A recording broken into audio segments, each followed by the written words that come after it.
अगर मैं आपसे पूछूं, गरीब और अमीर में सबसे बड़ा फर्क क्या है? पैसा? नहीं। नौकरी? नहीं। फर्क है सोच का। आज मैं आपको बताऊंगा मिडिल क्लास माइंडसेट क्या है और रिच माइंडसेट कैसे बनाया जाता है, स्टेप बाय स्टेप।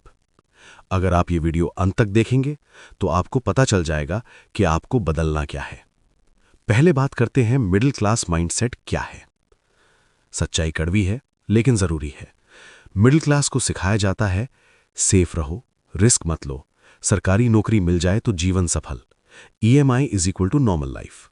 लेकिन किसी ने यह नहीं सिखाया एसेट क्या होता है, कैश फ्लो क्या होता है, मल्टीपल इनकम सोर्स क्यों जरूरी है। मिडिल क्लास स्टेबिलिटी चाहता है, रिच क्लास अपॉर्चुनिटी ढूंढता है। क्या आपको पता है कि रिच माइंडसेट क्या अलग करता है? रिच लोग सोचते हैं, 1. मैं पैसा कैसे काम पर लगाऊं, 2. मैं टाइम को कैसे मल्टीप्लाई करूं, 3. मैं स्किल से इनकम कैसे बनाऊं, 4. मैं रिस्क को मैनेज कैसे करूं। वो सैलरी को अल्टीमेट गोल नहीं मानते, वो फ्रीडम को गोल मानते हैं। अब प्रैक्टिकल बात। Step 1, financial awareness.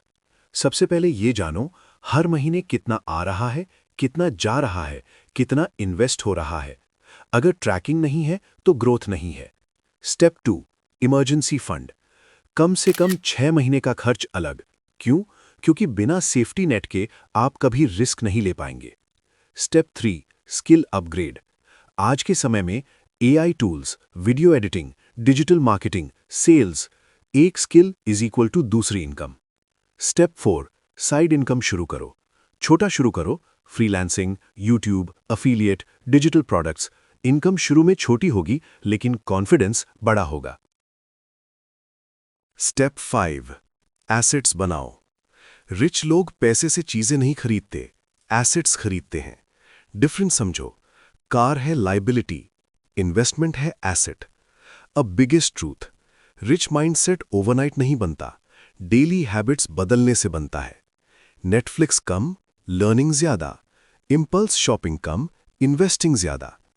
5 साल बाद आप 2 वर्जन्स में हो सकते हैं। वर्जन 1 स्टेबल लेकिन stuck, version 2 growing, learning, earning. फर्क सिर्फ माइंडसेट का होगा। मिडिल क्लास होना गलती नहीं है, मिडिल क्लास सोच में अटक जाना गलती है।